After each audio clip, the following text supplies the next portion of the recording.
Hello friends, welcome to Simply Made Homestead.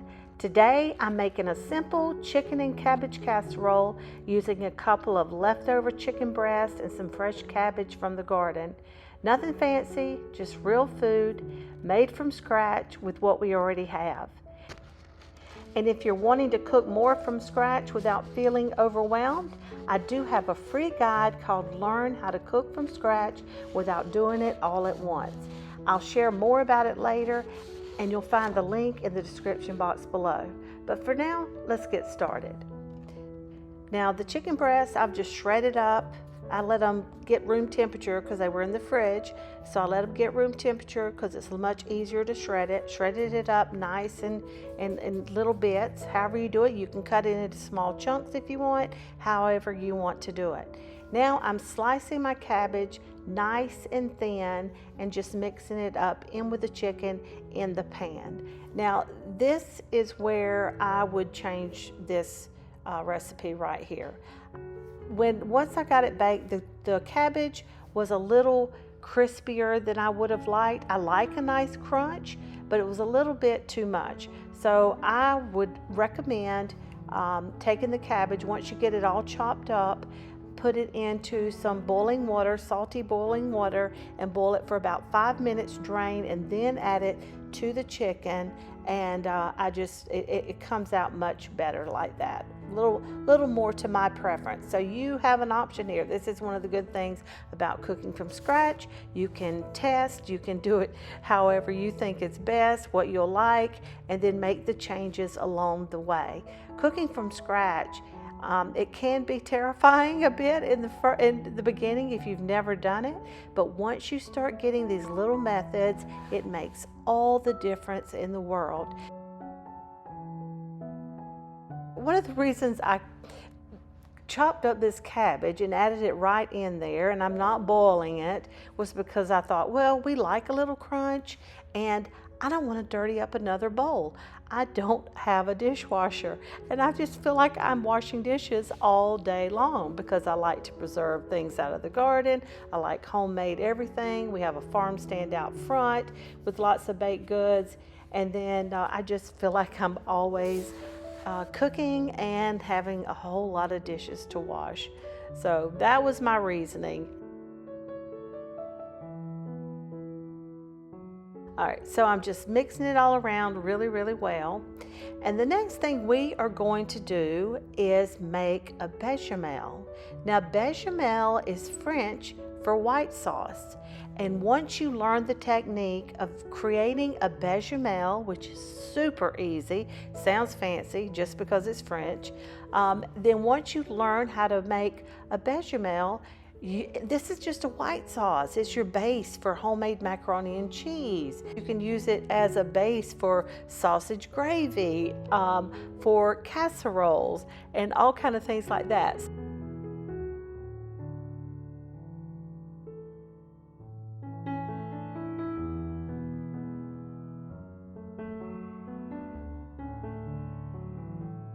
This is how most meals come together around here. Leftovers, garden produce, simple steps. That's exactly what my free guide is all about. Learning to cook from scratch in a way that actually fits real life. You don't have to do everything at once. If you'd like a gentle place to start, you can find the guide linked below. Now you can see in my little Tupperware there, I've got some leftover chopped onions that we had from left from our chili dogs.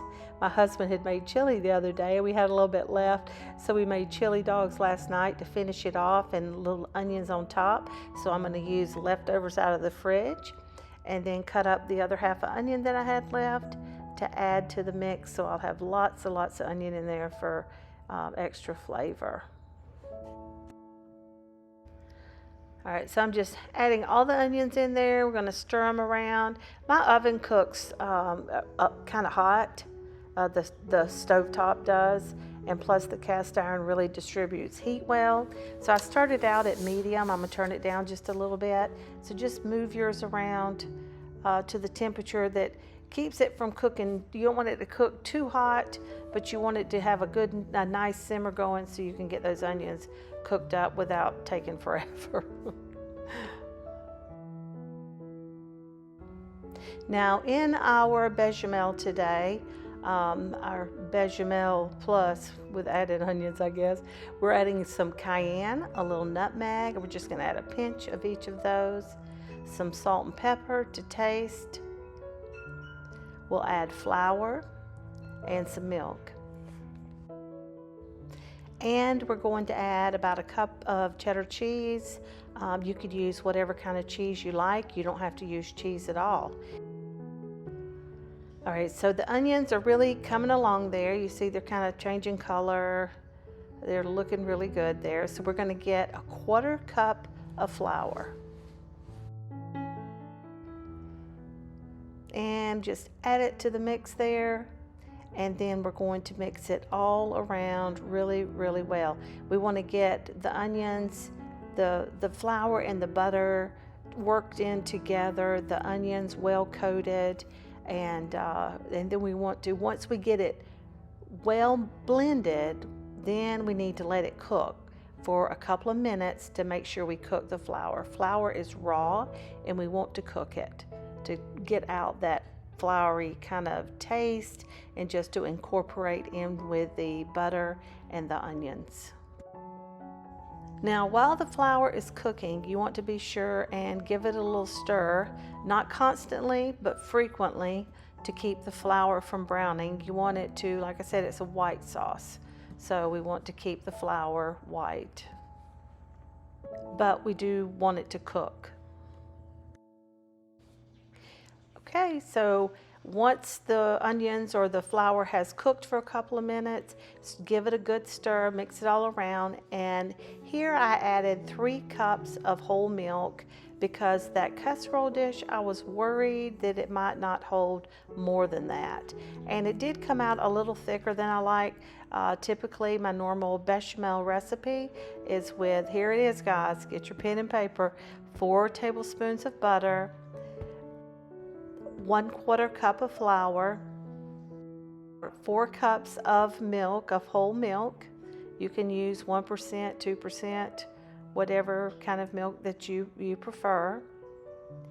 And then I'll salt and pepper to taste, do a pinch of cayenne and a pinch of nutmeg. That's all there is to it. And now you can see I just keep stirring because I want to mix that flour and the milk together really, really well. Some people get a whisk, and you can certainly do that. Whisk, whisk, whisk it around, help to get that nice, smooth, everything nice and smooth there. I've used a spoon. That's just what I've always used, so that's where I'm comfortable. So you do what's comfortable for you. But we want to keep blending. We want to make sure it's really well mixed. I guess that's where a whisk really would come in handy. It'd be quick and simple. And then just wait for it to heat up. Now, as soon as you see it begin to bubble, you will also see it begin to thicken. And once it gets, you don't want to cook it long. You just want to cook it enough at a fairly like medium-low temperature to get a nice bubbly thickening going on. So once it gets thick, not real thick, just kind of, you'll feel the difference. You'll see the difference, and you'll see it here in just a minute. You can see all the heat coming off the pan, coming off the mixture there, off the milk and everything. You can see that it's really beginning to, it's good and hot. It's gonna start bubbling anytime. So I'm adding some salt, probably about a teaspoon of salt, and about the same amount of pepper.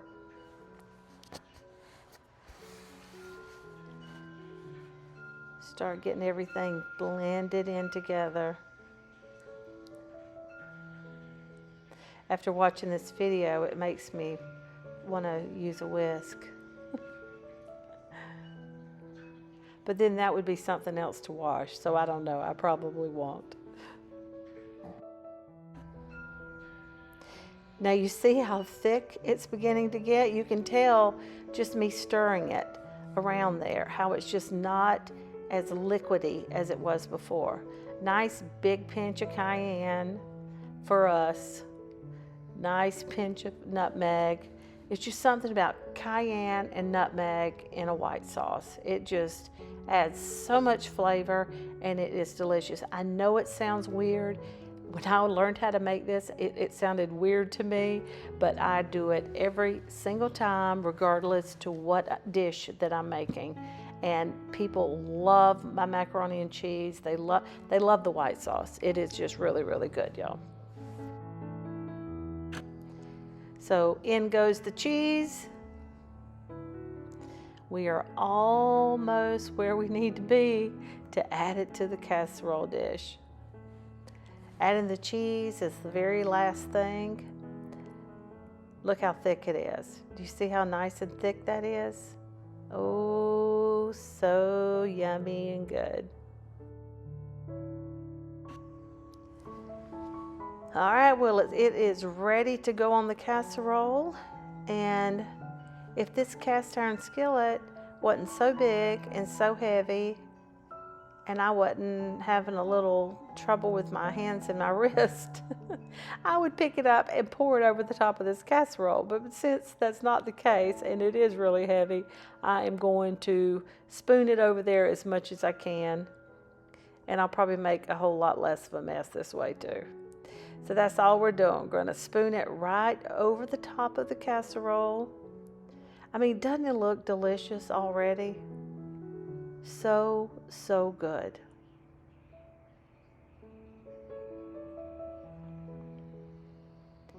And of course, I cannot leave that last bit of sauce in that pan, so I am going to have to figure it out and pick up that pan and get all that yumminess out of there.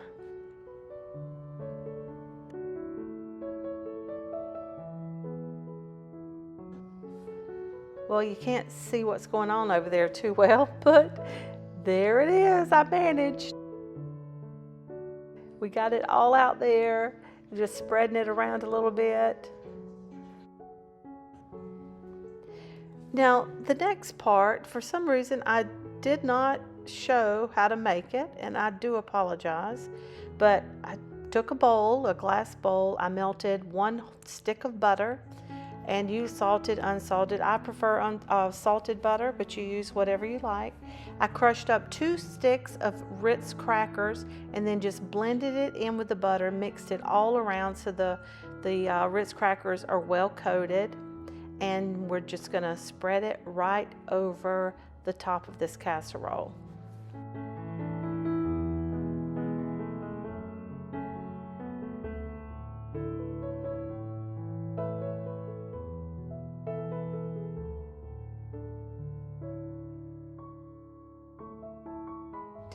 Now, on top of the Ritz crackers, I am sprinkling a little Parmesan cheese. I love Parmesan cheese, and a little more cheese sure can't hurt. And it just adds so much flavor. Really, really good. Now, once I get the jars out of the oven that I had accidentally left in there from rendering lard, we can get this casserole in the oven, and I have heated the oven up to 350 degrees. So this tray and those jars are so hot. But there we go. I managed without any calamities. So I am very thankful for that. And into the oven it goes. You can see my tin foil down there on the next rack where I catch all my drippings and stuff to keep my oven clean. Right, and 30 minutes later, there we have it. Now, honestly, I wish I would have left it in the oven for another 10, 15 minutes to brown it up even more, but we were hungry. I was anxious. So I took it out, and then later on, I did put it back in the oven for another 10 minutes. Give yours a check at 30 minutes, see if it's brown enough. If it's where you want it, taste it, but be careful, super, super hot. Look at that. Does that not look delicious? It is so good, y'all. No kidding, it is so good. I hope this recipe gave you a little inspiration to use what you have and keep things simple. If you're looking for more confidence in the kitchen without the pressure to be perfect, be sure to download my free guide, Learn How to Cook from Scratch Without Doing It All at Once. Thanks so much for spending time with me today. Don't forget to like, subscribe, and I'll see you next time here at Simply Made Homestead. God bless you.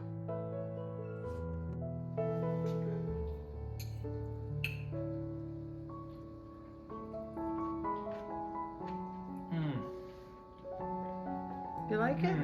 This is so good. Oh, very good.